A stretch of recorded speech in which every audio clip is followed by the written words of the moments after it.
Hola, alumnos del tercer año de secundaria. Hoy vamos a hablar de la religión en el virreinato, ya que en el tema anterior hemos hablado acerca de la educación, cómo fue la educación en el virreinato, cómo fue su organización política, etcétera, ¿no? Todo lo que tenía que ver con virreinato. Y estamos prácticamente abarcando lo que viene a ser la religión durante el virreinato.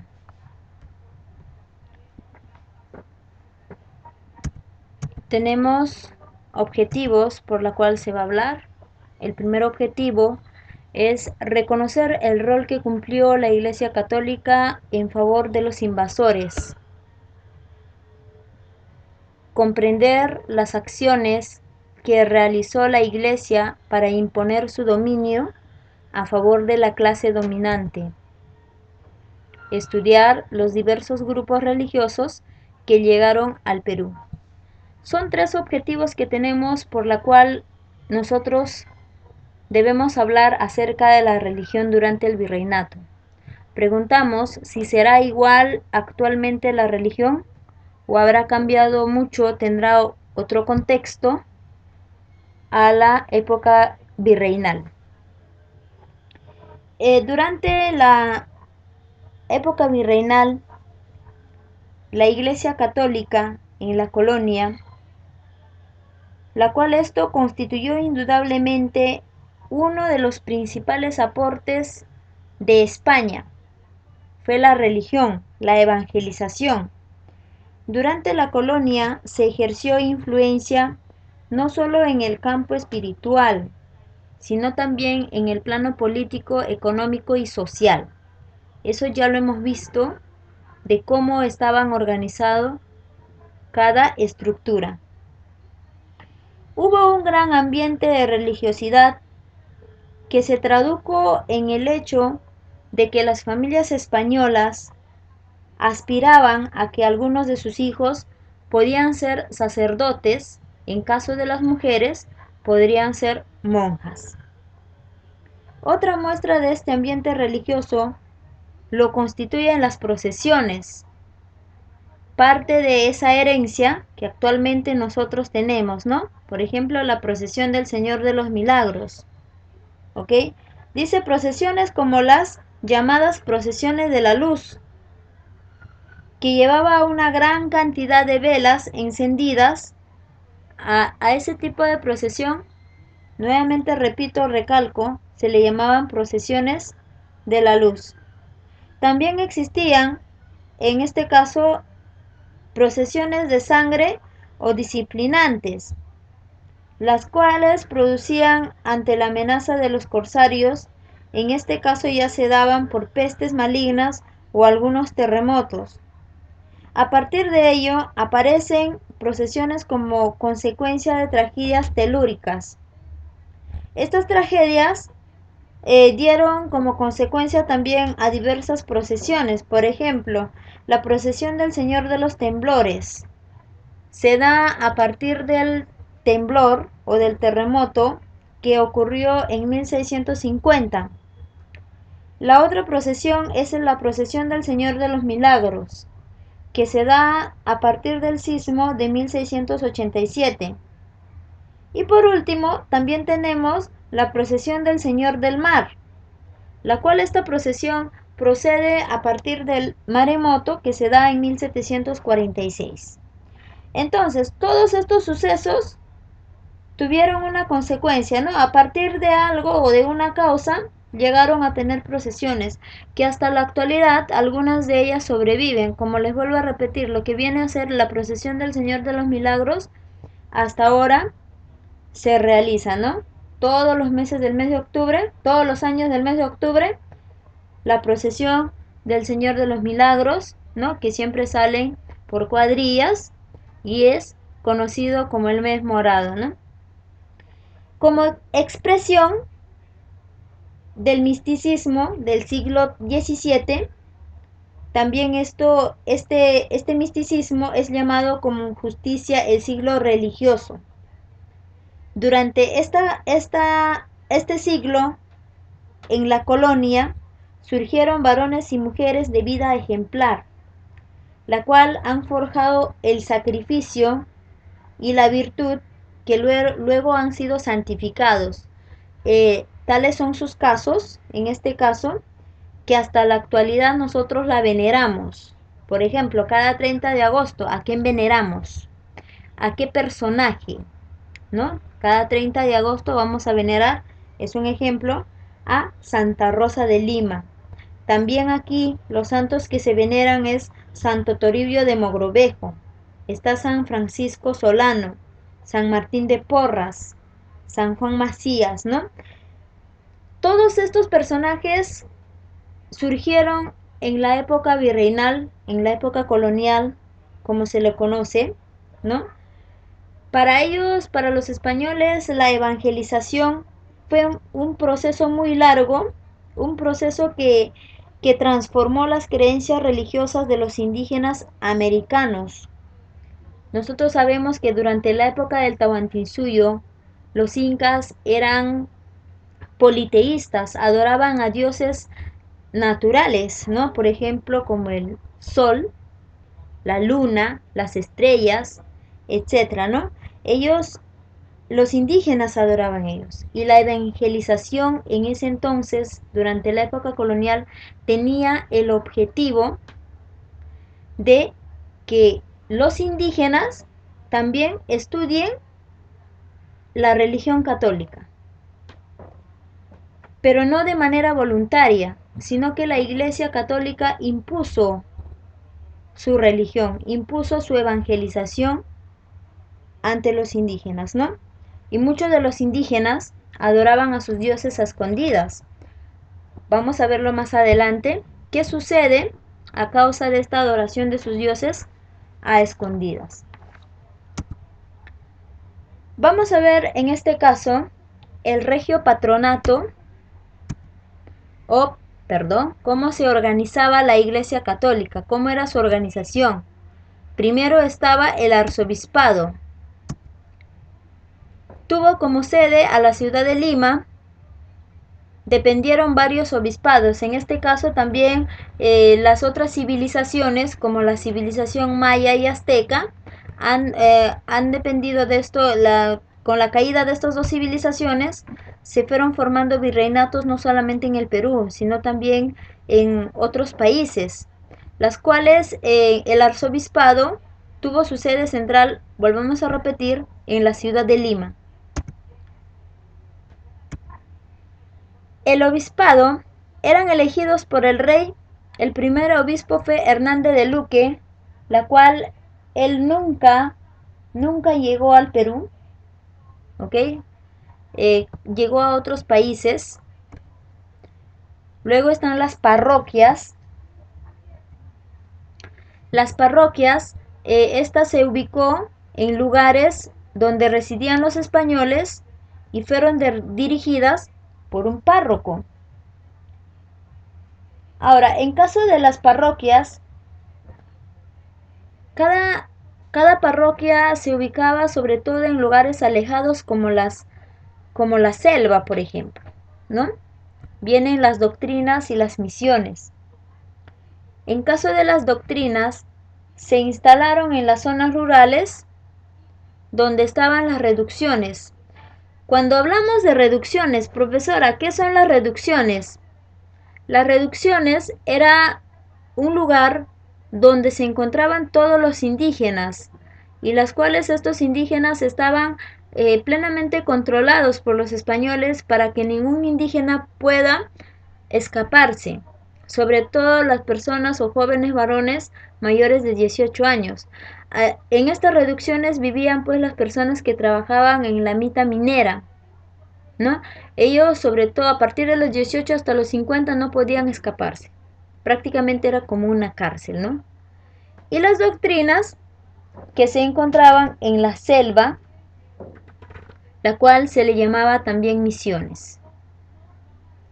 ¿Ok?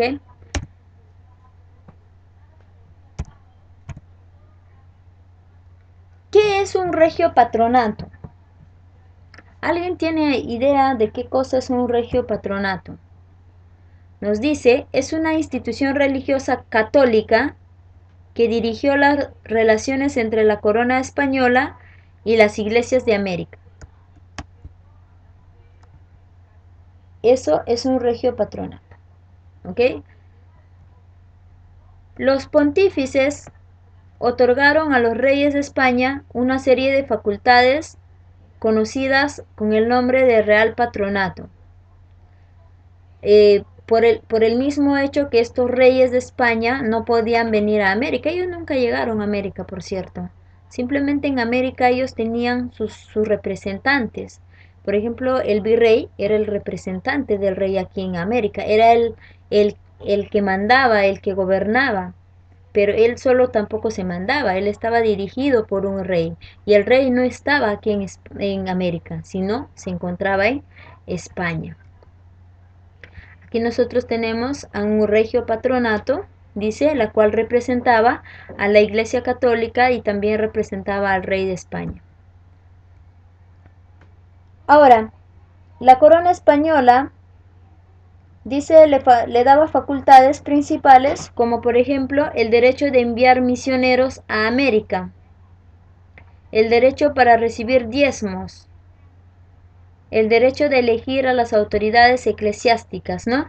Ellos tenían esa facultad, esa potestad de hacer o de decir lo que les compete, ¿no? Sobre todo a favor de ellos, a favor de los españoles.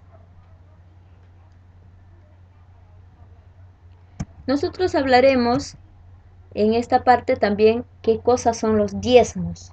Profesora, ¿qué son los diezmos?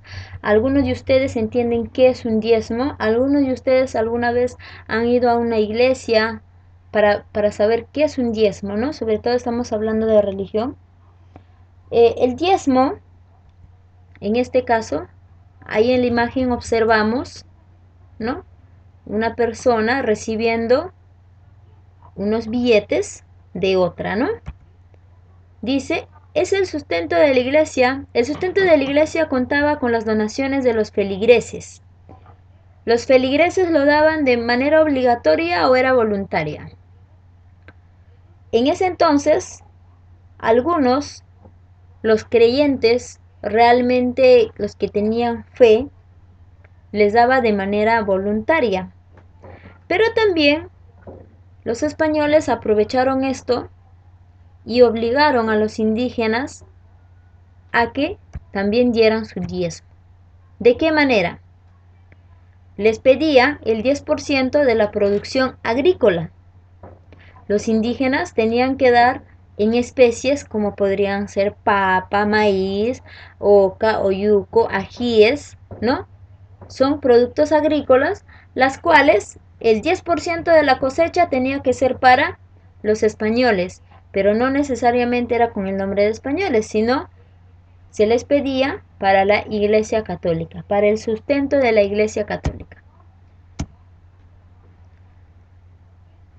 También otro tipo de diezmo era la primicia. Si un indígena tenía una gran cantidad de animales, ¿no? Por ejemplo, un ganado hecha cría, la primera cría de este ganado era entregado directamente a lo que viene a ser la iglesia. De la misma manera sucedía también con la agrícola. Ese es en caso de primicia. También se le daba la primera cosecha, toda la primera cosecha, a la iglesia. De esa manera los indígenas podían aportar con los diezmos, ¿no? Y los diezmos para los españoles pues era el sustento de la iglesia. Ellos lo llamaban donaciones de los feligreses. En muchos casos eran de manera voluntaria y en la mayoría de las veces era obligatoria.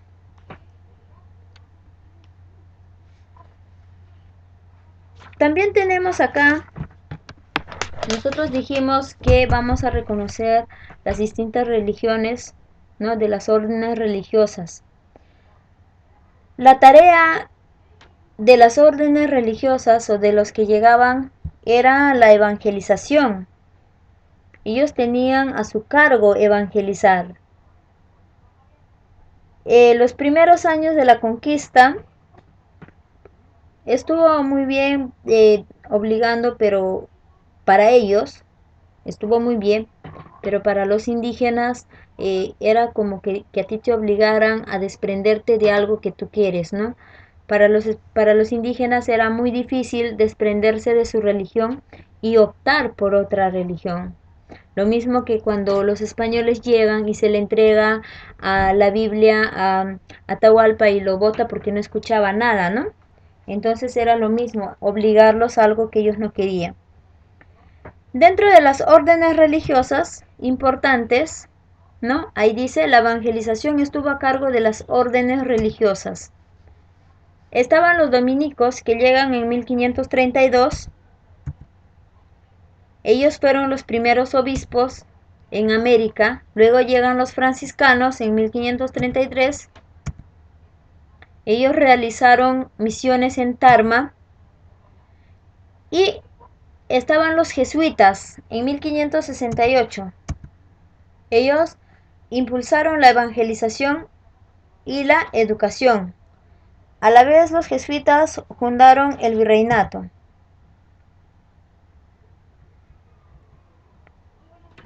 Luego tenemos las enseñanzas y la protección de la cristianidad. Una de ellas, para que ellos puedan enseñar o proteger la evangelización, el cristianismo, ¿no? Hicieron la extirpación de idolatrías. ¿Qué cosa era? Terminar con la religión politeísta, ¿no? Ellos, ¿a causa de qué? Ellos tuvieron una causa. Dice culto a los antiguos dioses o vacas sagradas. Y como consecuencia, era sentencia de miles de personas, eliminación de todo tipo de deidades andinas. No, en caso de estos, ellos, por ejemplo, ¿quiénes hacían esto? Los indígenas. Tenían su culto a escondidas, ¿no? Ellos realizaban su adoración a sus dioses, pero de manera escondida. Su consecuencia era la eliminación de todo tipo de deidades andinas, ¿no? ¿Ok? El objetivo de la extirpación de idolatrías era destruir toda religiosidad andina. Para ello se realizaron varias campañas durante el siglo XVII. El siguiente era el Tribunal de la Santa Inquisición. ¿Qué era? Era un tribunal del Santo Oficio. ¿Cuál era el objetivo? El objetivo aquí era sentenciar, ¿no? Preservar la fe católica y la buena moral. Otro de los objetivos era velar por los intereses de la Iglesia. Se aplicaban torturas como mecanismo de purificación del alma. La sentencia recibía el nombre de auto de fe. La pena iba desde azotes hasta ser quemados vivos en la hoguera inquisitorial, ¿no? Eso es en caso de la Santa Inquisición y sus objetivos eran ello, ¿no? La cual actualmente la Iglesia Católica no obliga a eso. Algunos podría ser, por ejemplo, preservar la fe católica y la buena moral, pero ya no existe la Santa Inquisición. Si en la actualidad existiera, créanme que muchos tendrían la sentencia, ¿no? Que podrían recibir desde azotes hasta ser quemados vivos. Hasta aquí es con el tema de la religión católica o la religión colonial, el cristianismo en el Perú cuando llegaron los colonos, ¿no? Muchas gracias. Nos vemos en la próxima sesión.